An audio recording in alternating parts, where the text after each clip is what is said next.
Who is excited to look at the tools that I have today? Now I've got a lot in front of me. Keep in mind, I didn't use all these on my first flip, and I don't expect you to buy all these on your first flip. You will probably not be able to afford it right off the bat. I know I couldn't. So I'm gonna start with the things that you are really gonna have to get to make this work. And then I'm gonna show some things that over time you may want to add for different flips. Now, of course, if you follow me, you probably know what I'm gonna use first, which is the sander, okay? So I'm gonna show you my sander. It is plugged in. A lot of people are intimidated by power tools. Now, I hate even calling this a power tool because it's really not. It's just so simple to use. So all you have to do is it will come with some of these sandpaper pads. It may, depending on the brand. And you can buy these at Lowe's, Walmart, online, Amazon, whatever. You just line up the holes, which it may not be perfect because I'm one-handed. Yeah, that wasn't perfect, but you line up the holes, you plug it in, and mine's easy. Some may have different settings, but nothing to stress about. And you just press on.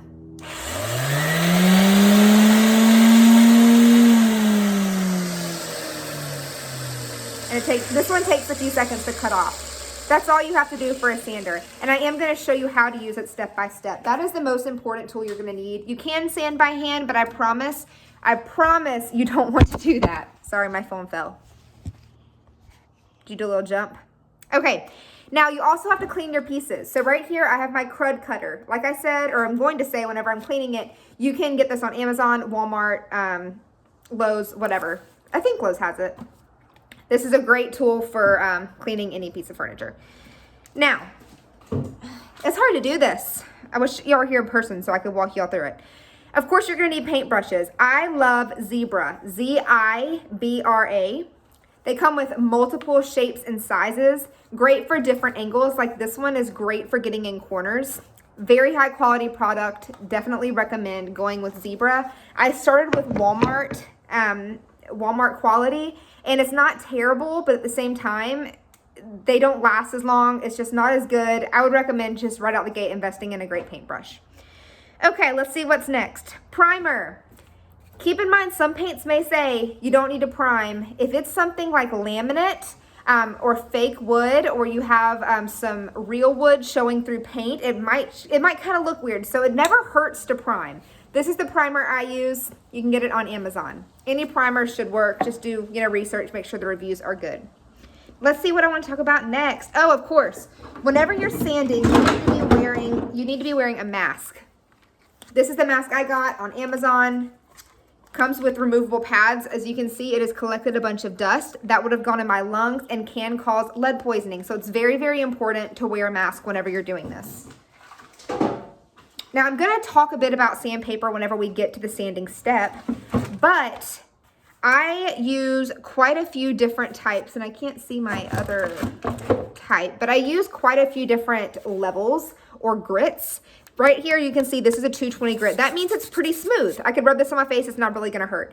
Now, I've used anything from 40 to 60, which is rare, on things that are very hard to sand, that paint doesn't wanna come off. I use 80 to 120 most of the time when sanding furniture to prep it for paint or to remove the paint to get that beautiful wood underneath. And then 220 and higher is gonna be to smooth out those paintbrush strokes, to remove grit and grime, to smooth out the wood. The higher the number, the smoother your finish is going to be. I like to use this in between each coat of paint or higher. I don't go lower than 220 in between coats of paint. Now, something else that's great to have, wood glue. If there's ever damage, if you have a piece of wood that's kind of chipped off, if a piece is missing, you can slap some wood glue on it, stick it on, and it will dry solid. Something that's great to get alongside wood glue, I think I have dirt on my face now, is wood clamps. They're very easy to use. I'm gonna walk you through it right now. These are from Amazon. You say I needed it to hold it like this, right? You just pump it until it's hard. Right now I'm stuck, supposedly. And then whenever you want to release it, you pull this trigger, boop, and you can start over. This is just a great way to make sure it's securing your piece so it can dry fully with that wood glue. I have tried to wood glue things without clamping it. It can work, but it's not as sturdy, so I don't really recommend it.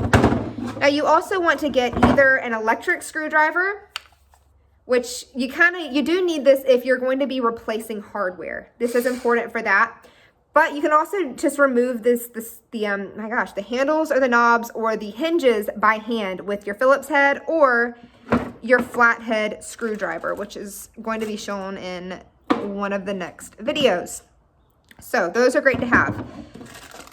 All right, let's see what's next. This 5-in-1 tool is also very beneficial. You can get it at Lowe's, Walmart, Amazon, pretty much anything I have can be got at those stores.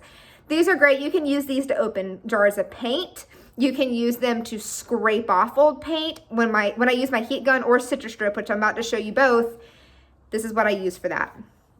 Now, citrus strip right here. This stuff is toxic, so you do need to use gloves, which you can get, you guessed it, Amazon, Walmart, things like that. And you pour this on and wrap it with cling wrap. I don't know why, it makes it work a lot better. You use this to remove finish or paint on furniture.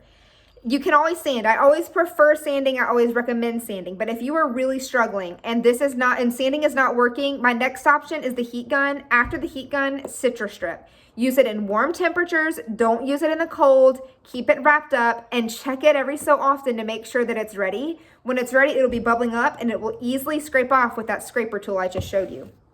Now this is a heat gun. I'm not going to plug it in because this may be a power tool, but again, I don't use very complicated power tools. This is very, very easy to use. All you have to do is plug it in and press that power button and increase the heat as you want it. This thing gets very hot, very dangerous. Use gloves, use protection, all those things. But you just get it close to the paint. Not super close, you can kind of feel it out. You're not gonna do anything terrible, don't worry. Keep in mind, it can burn you, can catch your house on fire. Be careful, do this outside with proper ventilation, which reminds me of sanding, you also need proper ventilation. This is gonna help that paint bubble up so you can scrape it off. Great backup option if sanding is just taking too long. And then citrus strip is my backup. Not a huge fan of citrus strip. Wood filler is a great tool. This is one that I recommend you get from the beginning because this is what you use to fill in those holes, cracks, designs you don't want. You can use wood filler. You want to put it on, use gloves, use your scraper tool to smooth it out if you want to. Leave it, let it dry. Sometimes that can take a day. It might take a while for it to dry. And then you're gonna sand it or do whatever you need to do to smooth out the wood filler. And you can paint over it. They make stainable wood filler. Lots of fun. You can play around with wood filler. All right, in terms of sealing, I don't like using spray polyacrylic unless I am sealing handles, something metal or something plastic. Then I use spray, but whenever I can, I use this jar of polyacrylic. You'll see here it says clear satin. That's because I use satin paint. If you're using flat paint, you need to get flat polyacrylic. You need it to match so it doesn't look splotchy if you miss any spots. You use a sponge brush with this. Don't use a regular paintbrush. Sponge brush, dip, and remember, I'm gonna walk you through this soon. Great thing to have. Wood stain. You don't need this. It's not an emergency. Don't rush. And it's just like paint. You can get different colors, different types. It's just a way to make the wood look different shades, different colors. If you're painting, you don't really need wood filler. If you ever want to sand something down and show that wood underneath, that's what I would use. You can use wood stain on real wood, and you can use it on veneer. Can't use it on laminate, chipped wood, plywood. I wouldn't use it on those things either. Now, think I've shown most. Okay, so with my screwdriver, sometimes I have to fill in holes. So if you have holes that you don't want showing on your furniture, you're going to have to, like say I have handles and I want to make knobs, or vice versa. You're going to use that wood filler I showed you, put it in the holes, smooth it out, let it dry, sand it down, and then you're going to have to re-drill new holes. All you have to do for this is get one of these twisted titanium shank drill bits. They're very affordable. Get whichever one matches the handle you're using. So for instance, if I was using these screws, I could kind of figure out, you want it to be a little small, you want it to be smaller than the tip because you don't want it to completely go through the hole, right? So you can kind of play around with it and you just pop this in your screwdriver. You take out the bit, boop, pop in your new bit and drill. It is that easy. So I want to real quick slow down because I may have gotten kind of stressed out or made you stressed out. If you are taking out handles and putting knobs in, you're just going to put in wood filler, smooth it out, let it dry, sand it down, and it's covered. At that point, then you measure out where you want your new knobs or new handles to go and re-drill. And I will try to make a video on that as well. Now, I use wax not on important things. So if you want to seal, I'll go through all this later. I'm not going to stress y'all out right now. I'll talk about wax whenever it comes time to seal the piece. Now, I think I have covered everything. In terms of paint, you can go with paint companies. I don't use chalk paint, but many people do and love it. Play around with it, see what works for you. I just use, I've used the Chippy Barn. I've used Plaster Paint Co., which doesn't require sanding, even though I do it anyways, or sealing, because that's a great option. Or you can just go to any store, walk up to the counter and say, hi, can I please get whatever size? I like to get a gallon if it's a color I'm going to use a lot of. If I'm just trying it out, go with a pint. Can you hear the plane? Oh my goodness, that one's a loud one.